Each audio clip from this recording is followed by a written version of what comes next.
O pior disso é que esse processo retroalimenta a ansiedade, porque quanto mais eu uso da esquiva, essa fuga, vou fugir do aversivo, eu vou alimentando, aquilo vai ficando cada vez maior.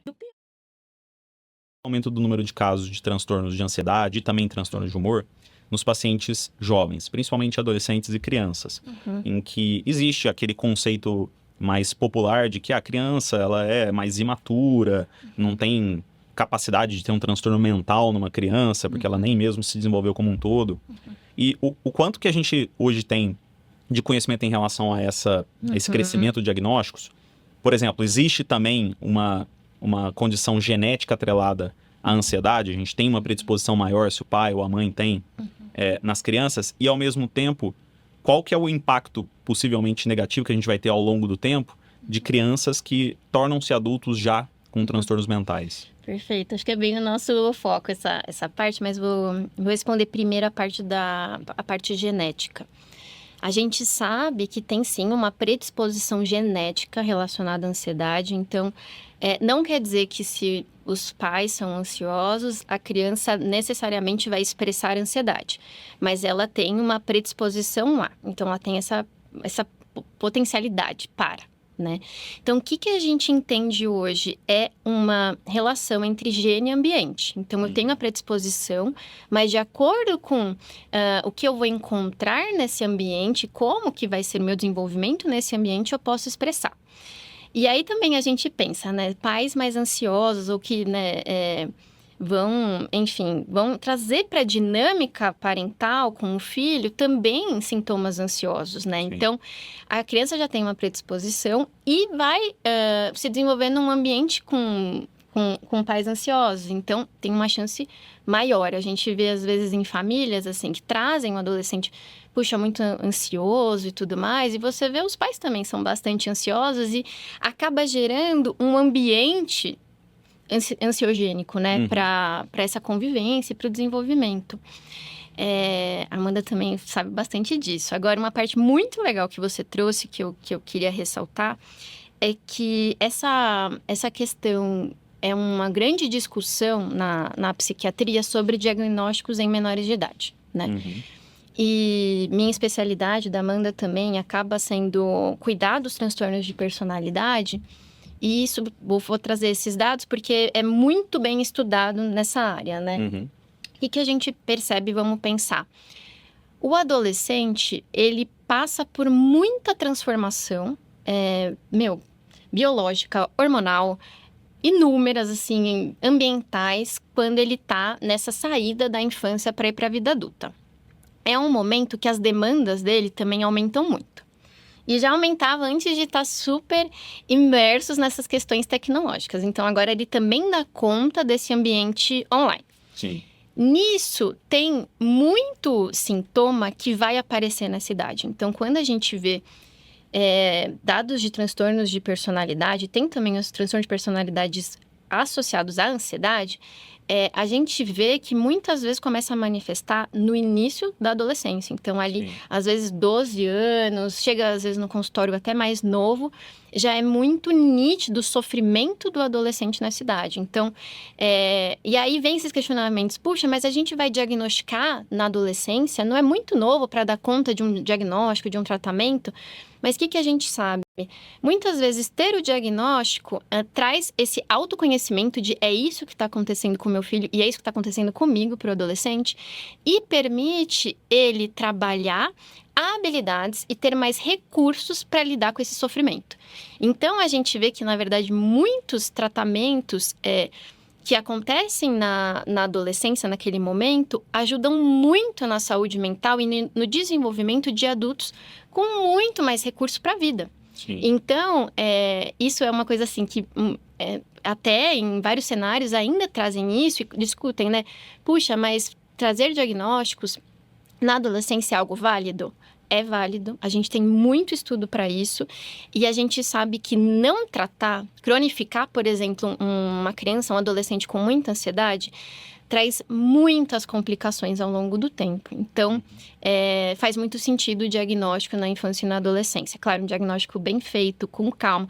Pesquisar muito sobre os diferentes ambientes. Então, como que é na escola, como é com os amigos, como é em casa, se é um sintoma difuso, como que está acontecendo. Então, tudo isso precisa ser, claro, super bem avaliado, mas tem muita validade a gente fazer o diagnóstico. Perfeito. Eu acho que até, Amanda, usando um pouco do que a Isa trouxe, é importante que a gente tenha esse tipo de investigação nas crianças e nos adolescentes, porque é um momento de plasticidade em que a gente ainda consegue moldar ali como essa pessoa vai pensar ao longo do tempo, consegue identificar sinais que ao longo do tempo podem se transformar numa condição mental mais grave. Agora, o que ela falou que também é muito importante é um momento em que a gente tem uma transformação hormonal, física, psicológica, de ambiente como um todo muito grande. E talvez esse processo de despersonalização que a gente até trouxe um pouquinho lá no começo, esse distanciamento de responsabilidade às vezes dos pais, de que não, o ambiente que meu filho está, ele está corroborando para que ele possa ter uma doença mental, ele provavelmente tem alguma coisa, porque meu filho não tem esses problemas geralmente. Talvez esse distanciamento que o próprio pai tem na criação do filho em si, acaba fazendo com que muitas vezes uma criança que tem uma condição normal, uma transformação normal que acontece por conta dos hormônios e tudo mais, comece a se tornar algo patológico. E aí é que a gente tem essa chuva, por exemplo, de diagnósticos muitas vezes feitos por profissionais não tão capacitados, de transtornos mentais em crianças, o aumento substancial do número de drogas especificamente, os medicamentos, a gente falando aqui, psicoativos em crianças, que vão ter um efeito a longo prazo também. Então é importante tentar diferenciar isso, né? Sim. Eu sempre falo que um exemplo clássico, né, às vezes que a gente ouve, até voltando até o ponto da ansiedade, é um comportamento específico que a gente chama de fuga e esquiva. Isso traduz muito a ansiedade, muitas vezes. O que é a fuga e a esquiva? A fuga é quando eu fujo de um estímulo aversivo que já está presente, e a esquiva é quando eu quero fugir, quero evitar algo que eu acho que pode vir a acontecer. Eu quero evitar alguma resposta indesejada. Quando a gente pensa nisso, a gente vive na sociedade da evitação. Inclusive, esse exemplo que você traz dos pais é muito interessante, porque os pais, quando eles fazem esse mecanismo, muitas vezes, de querer responsabilizar o ambiente, não olhar o quanto que o contexto dele também, né, tá ali envolvido com o do filho, também é um mecanismo de fuga e esquiva. Por quê? Se eu ver que eu sou um agente também causador, eu preciso fazer algo quanto aquilo. Só que eu já tenho tanta coisa para fazer, eu já tô tão cheia de demandas, que mais uma demanda para mim, eu acabo querendo esquivar. Óbvio que esse processo não é um processo tão consciente, mas que acontece muitas vezes. Então, quando a gente pensa nesse processo de ansiedade, a gente vê que tudo começa a estar muito atrelado. Então, é aquilo, eu sinto um desconforto e eu imediatamente quero me livrar desse desconforto. A ansiedade, ela entra nesse lugar. Uma vez uma paciente minha falou assim, comer é ansiedade? Aí eu falei, peraí, calma aí, não é bem por esse lado. Comer não é ansiedade, porque o comportamento de comer pode estar envolvido em muitos contextos, mas pode vir a ser, porque o que acontece muitas vezes, esse comer emocional, né, que se fala muito, e o comer emocional é por causa da ansiedade? Não é por causa da ansiedade. O que acontece é que a gente não gosta de lidar com estímulos aversivos. A gente não gosta de lidar com sensações aversivas. Então, por exemplo, se eu estou angustiada ou triste, eu como para aliviar essa angústia, essa sensação no meu corpo dessa angústia, esse aperto no peito, esse nó na garganta. Eu como para que eu consiga fugir daquilo, para que eu consiga tirar isso logo de mim. Logo, a ansiedade também ocupa esse lugar. Quando eu estou ansioso, eu quero me livrar da sensação aversiva, eu quero tirar aquilo de mim. Então, não necessariamente o comer ele é pela ansiedade, mas ele é uma resposta de tirar algum estímulo aversivo. E isso muitas vezes acontece com os pacientes que chegam até a gente. Eles chegam querendo se livrar.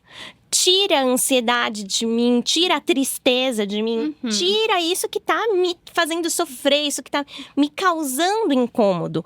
Então é muito esse processo. E o pior disso é que esse processo retroalimenta a ansiedade, porque quanto mais eu uso da esquiva, essa fuga, vou fugir do aversivo, eu vou alimentando, aquilo vai ficando cada vez maior. Bom, não quero tomar a frente aí de falar, mas eu iria trazer o exemplo já até do que é um ataque de pânico e do que é a síndrome do pânico, que a gente vai muito nesse contexto, né? Então, assim, vamos falar uma dúvida muito constante, né, Isa, que a gente ouve, né? Ah, mas o que é ataque de pânico e o que é o transtorno do pânico mesmo?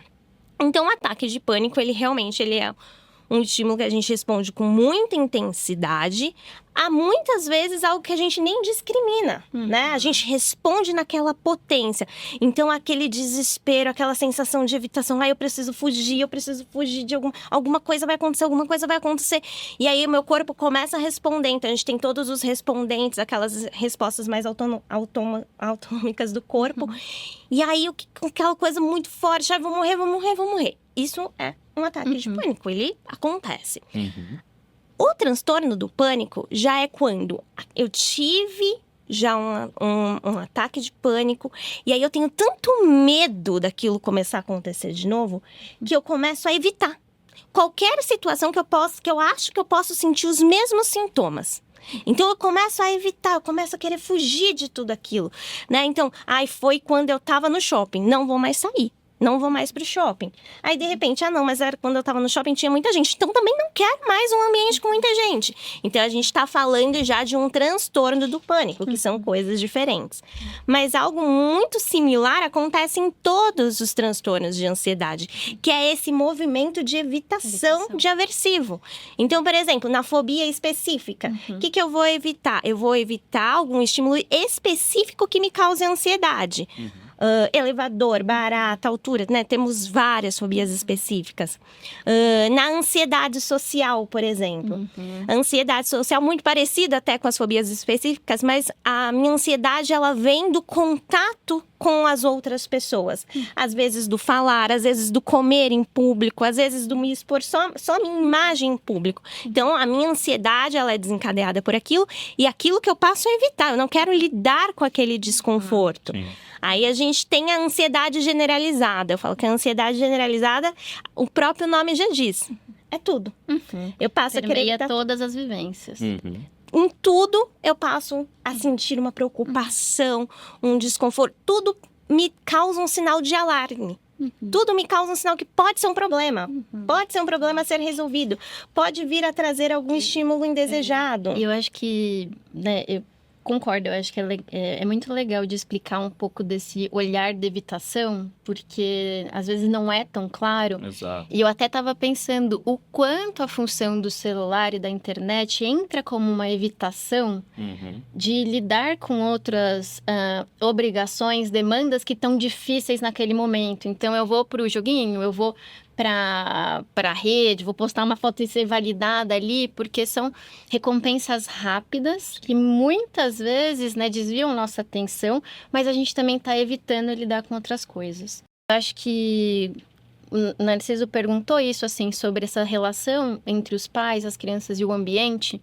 Eu cuido, tem um tipo de terapia de grupo que a gente faz para pais, baseada num modelo bem legal que chama Family Connections, né? E a gente faz lá no HC, no ambulatório que eu participo, a gente faz semestral, então já acompanho algumas famílias que fazem parte disso desde 2021.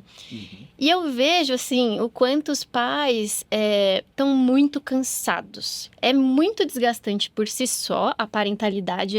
A Amanda tem maior voz de fala, ela é mãe. Eu sou de pets. A Amanda é de criança e pet. E a gente fica, né? Então, imagina, a gente tá com todos esses estímulos, os pais, né? Com todas essas demandas, tendo que lidar e modelar o comportamento e como a criança vai reagir também aos estímulos do mundo. Então, a partir do momento que eu tô muito cansado, muito tenso, muito irritado com tudo que eu tô dando conta, sobra pouco espaço, né? Ou às vezes o que a gente falou da priorização, para eu realmente passar modelos e ter tempo da criança aprender isso comigo. Então, o quanto acaba, né, essa evitação indo para as redes, também a gente ensina um pouco disso para as crianças, né? Então, mas, sei lá, vai chorar, tem que brincar, nananã. Então vai lá e dá o iPad. Exato. Então eu gostei, acho que tem um olhar aí da gente entender também essa evitação dos desconfortos indo muito para a rede social. Perfeito. E aí, tá gostando da nossa conversa? Consegue se reconhecer em algo que a gente está falando aqui? Conhece alguém, por exemplo, que tem ansiedade? Escreve aqui nos comentários. Acho que a nossa intenção é justamente trazer informação para tentar responder as dúvidas. A interação de vocês é importante até para a gente entender se o que a gente faz aqui realmente está funcionando.